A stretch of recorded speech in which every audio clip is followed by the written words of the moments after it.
Hi ಎಲ್ರಿಗೂ. ಹೆಚ್ಚಿನ health benefits ಇರುವಂಥ ಮೆಂತ್ಯ ಸೊಪ್ಪಿಂದ ಇವತ್ತೊಂದು ಡಿಶ್ನ ತೋರಿಸ್ತಾ ಇದ್ದೀನಿ. ಮೊದಲಿಗೆ ಸ್ವಲ್ಪ ಹೆಸರು ಬೇಳೆಯನ್ನು ತೊಗೊಂಡಿದ್ದೀನಿ. ಇದನ್ನು ಚೆನ್ನಾಗಿ ಒಂದೆರಡು ಸಲ ತೊಳೆದ್ಬಿಟ್ಟು ಅದನ್ನು ಕುಕ್ಕರಲ್ಲೇ ಹಾಕಿ 1 ಗ್ಲಾಸ್ ನೀರು, ಚಿಟಿಕೆ ಅರಿಶಿನ ಹಾಗೆ ಒಂದು ಸ್ಪೂನಷ್ಟು ತುಪ್ಪನ ಹಾಕಿ 2ರಿಂದ 3 ವಿಷಲ್ ಕೂಗಿಸ್ಕೋಬೇಕು. ಬೇಳೆ ಬೇಯೋ ಅಷ್ಟರಲ್ಲಿ ಇದಕ್ಕೆ ಬೇಕಾದ ಪದಾರ್ಥಗಳನ್ನು ರೆಡಿ ಮಾಡ್ಕೊಳ್ಳೋಣ. 1 ಇಡೀ ಮೆಂತ್ಯ ಸೊಪ್ಪನ್ನು ತೊಗೊಂಡಿದ್ದೀನಿ. ಇದನ್ನು ಚೆನ್ನಾಗಿ ತೊಳೆದು ದಪ್ಪದಾಗಿ ಕಟ್ ಮಾಡಿ ಇಟ್ಕೊಳ್ಬೇಕು. ಇದು ತುಂಬ ಎಳೆ ಸೊಪ್ಪು ಆಗಿದ್ದರೆ ಹಾಗೆ ಕೂಡ ಹಾಕ್ಕೊಳ್ಬೋದು. ನಾನಿಲ್ಲಿ ಸೊಪ್ಪನ್ನು ಕಟ್ ಮಾಡಿ ಇಟ್ಕೊಂಡಿದ್ದೀನಿ. ಹಾಗೆ 1 ಈರುಳ್ಳಿನ ಸಣ್ಣದಾಗಿ ಕಟ್ ಮಾಡ್ಕೊಂಡಿದ್ದೀನಿ. ಹಾಗೆ ಬೆಳ್ಳುಳ್ಳಿಯನ್ನು ಸಣ್ಣದಾಗಿ ಸ್ಲೈಸ್ ಮಾಡಿ ಇಟ್ಕೊಳ್ಬೇಕು. ಹಾಗೆ 1 ಟೊಮೆಟೊನೂ ಕೂಡ ನಾನು ಹೆಚ್ಚ್ಕೊಂಡಿದ್ದೀನಿ. ಹಾಗೆ ಸ್ವಲ್ಪ ಕೊತ್ತಂಬರಿಯನ್ನು ಕೂಡ ಕಟ್ ಮಾಡಿ ಇಷ್ಟನ್ನು ರೆಡಿ ಮಾಡಿ ಇಟ್ಕೊಳ್ಬೇಕು. ಇವಾಗ ನೋಡಿ ಕುಕ್ಕರು ತಣ್ಣ ಆಗಿದೆ. ಇವಾಗ ಇದನ್ನು ಓಪನ್ ಮಾಡಿ ನೋಡೋಣ. ನೋಡಿ ಇವಾಗ ಇದನ್ನು 2ರಿಂದ 3 ಸಲ ಇದನ್ನು ಸೌಟಲ್ಲೇ ಬಿಸಿ ಇರುವಾಗಲೇ ಇದನ್ನು ಮ್ಯಾಶ್ ಮಾಡ್ಕೋಬೇಕು. ಸೌಟಲ್ಲಿ ತುಂಬ ಮ್ಯಾಶ್ ಮಾಡ್ಕೊಳ್ಬಾರ್ದು. ಹೀಗೆ ಒಂದೇ ಹದಕ್ಕೆ ಇದನ್ನು ಮ್ಯಾಶ್ ಮಾಡ್ಕೊಳ್ಳಿ. ಹೀಗೆ ಸೌಟಲ್ಲೇ ಮ್ಯಾಶ್ ಮಾಡಿಕೊಂಡ್ರೆ ಸಾಕಾಗುತ್ತೆ. ಮ್ಯಾಶರಲ್ಲೇ ತುಂಬ ಮ್ಯಾಶ್ ಮಾಡೋ ಅವಶ್ಯಕತೆ ಏನಿಲ್ಲ. ಹೆಸರು ಬೇಳೆ ಆಗಿರೋದ್ರಿಂದ ಇದು ಚೆನ್ನಾಗೇ ಬೆಂದಿರುತ್ತೆ. ಆಲ್ಮೋಸ್ಟ್ ಬೇಳೆ ಎಲ್ಲ ಕರಗೋಗಿರುತ್ತೆ. 2-3 ಸಲ ಈ ರೀತಿ ಮಾಡಿಕೊಂಡ್ರೆ ಆಯಿತು. ಈ ರೀತಿ ಮ್ಯಾಶ್ ಮಾಡ್ಕೊಂಡು ಆದಮೇಲೆ ಒಗ್ಗರಣೆ ಮಾಡ್ಕೊಳ್ಳೋಣ. ಇವಾಗ ಒಂದು ಪಾತ್ರೆಯಲ್ಲಿ ಎಣ್ಣೆ ಬಿಸಿ ಮಾಡಿ 2ರಿಂದ 3 ಸ್ಪೂನ್ ಎಣ್ಣೆಯನ್ನು ಹಾಕ್ಕೊಳ್ಳಿ. ತುಪ್ಪ ಇಲ್ಲ ಎಣ್ಣೆ ಯಾವುದಾದ್ರೂ ಹಾಕ್ಕೊಳ್ಬೋದು. ನೆಕ್ಸ್ಟು ಎಣ್ಣೆ ಬಿಸಿ ಆದಮೇಲೆ ಇದಕ್ಕೆ ಸ್ವಲ್ಪ ಸಾಸಿವೆನ ಹಾಕಿ, ಸಾಸಿವೆ ಚೆನ್ನಾಗಿ ಸಿಡಿದ ಮೇಲೆ ಅದಕ್ಕೆ ಸ್ವಲ್ಪ ಜೀರಿಗೆನೂ ಕೂಡ ಹಾಕ್ಕೋಬೇಕು. ನೆಕ್ಸ್ಟು ಜೀರಿಗೆ ಚೆನ್ನಾಗಿ ಫ್ರೈ ಆದಮೇಲೆ ಇದಕ್ಕೆ 1-2 ಡ್ರೈ ಚಿಲ್ಲಿನ ಹಾಕ್ಕೊಳ್ಳಿ. ಒಣಮೆಣಸಿನ್ಕಾಯನ್ನು ಕೂಡ ಹಾಕ್ಕೊಳ್ಬೇಕು. ಇವಾಗ ಇವೆಲ್ಲವನ್ನು ಚೆನ್ನಾಗಿ ಫ್ರೈ ಮಾಡ್ಕೊಳ್ಳಿ. ಎಣ್ಣೆಯಲ್ಲಿ ಚೆನ್ನಾಗಿ ಫ್ರೈ ಆಗಲಿ. ಚೆನ್ನಾಗಿ ಎಣ್ಣೆಯಲ್ಲಿ ಫ್ರೈ ಆದಮೇಲೆ ಇದಕ್ಕೆ ನಾವು ಹೆಚ್ಚಿಟ್ಕೊಂಡಿದ್ವಲ್ಲ ಬೆಳ್ಳುಳ್ಳಿ ಸ್ಲೈಸ್ನ ಹಾಕ್ಕೊಳ್ಳಿ. ಬೆಳ್ಳುಳ್ಳಿ ಮಾತ್ರ ಚೆನ್ನಾಗಿ ಬ್ರೌನ್ ಆಗೋವರೆಗೂ ಫ್ರೈ ಮಾಡಬೇಕು. ಆವಾಗಲೇ ಟೇಸ್ಟ್ ಚೆನ್ನಾಗಿರುತ್ತೆ. ಈ ರೀತಿ ಚೆನ್ನಾಗಿ ಬೆಳ್ಳುಳ್ಳಿ ಫ್ರೈ ಆಗಲಿ. ಚೆನ್ನಾಗಿ ಫ್ರೈ ಮಾಡ್ಕೊಳ್ಳಿ. ಬೆಳ್ಳುಳ್ಳಿ ಚೆನ್ನಾಗಿ ಫ್ರೈ ಆದಮೇಲೆ ಇವಾಗ ಈರುಳ್ಳಿಯನ್ನು ಹಾಕ್ಕೊಳ್ಳೋಣ. ಈರುಳ್ಳಿಯನ್ನು ಅಷ್ಟೇ ಕಲರ್ ಚೇಂಜ್ ಆಗೋವರೆಗೂ ಫ್ರೈ ಮಾಡ್ಕೋಬೇಕು. ನೆಕ್ಸ್ಟ್ ಈರುಳ್ಳಿ ಫ್ರೈ ಆದಮೇಲೆ ಟೊಮೆಟೊನ ಹಾಕ್ಕೊಳ್ತಾ ಇದ್ದೀನಿ.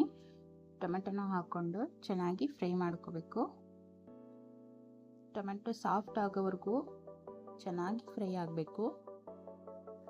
ಇದಕ್ಕೆ ಸ್ವಲ್ಪ ಸಾಲ್ಟನ್ನು ಹಾಕ್ಕೊಳ್ಳಿ.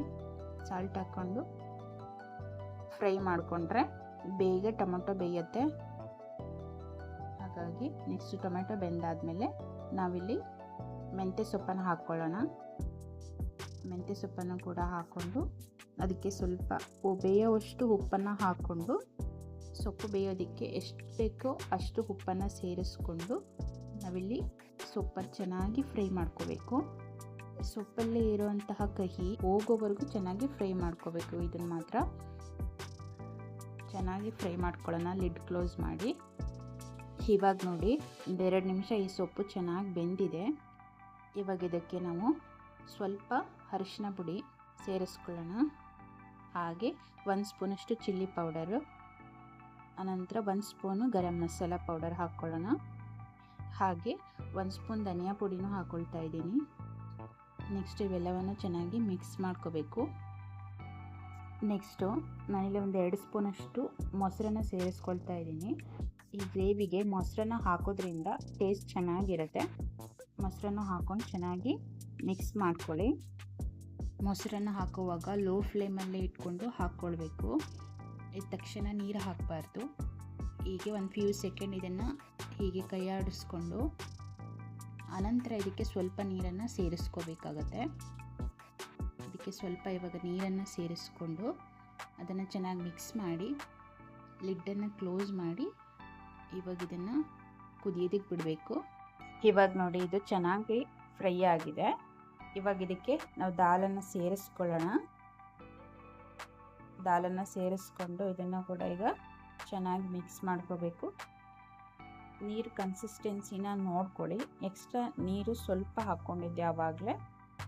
ಕನ್ಸಿಸ್ಟೆನ್ಸಿ ನೋಡಿಕೊಂಡು ನೀವು ನೀರು ಬೇಕು ಅಂದರೆ ಆ್ಯಡ್ ಮಾಡ್ಕೋಬೋದು.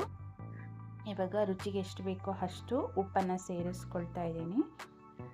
ಉಪ್ಪನ್ನು ಸೇರಿಸಿ ಈಗ ಲಿಡ್ ಕ್ಲೋಸ್ ಮಾಡಿ ಇದನ್ನು ಈಗ ಒಂದು 2ರಿಂದ 3 ನಿಮಿಷ ಕುದಿಯೋದಕ್ಕೆ ಬಿಡಬೇಕು. ಇವಾಗ ನೋಡಿ ಚೆನ್ನಾಗಿ ಆಗಿದೆ.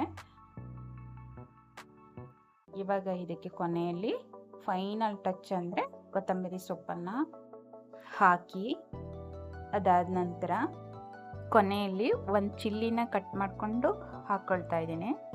ಹಾಗೆ ಇದಕ್ಕೆ 1 ಸ್ಪೂನಷ್ಟು ಬೆಣ್ಣೆನ ಸೇರಿಸ್ಕೊಂಡ್ರೆ ಆಯಿತು. ಸೂಪರ್ ಆಗಿರೋ ಮೇಥಿ ದಾಲು ರೆಡಿ. ಇವಾಗ ಇದನ್ನು ಸರ್ವ್ ಮಾಡ್ಬೋದು.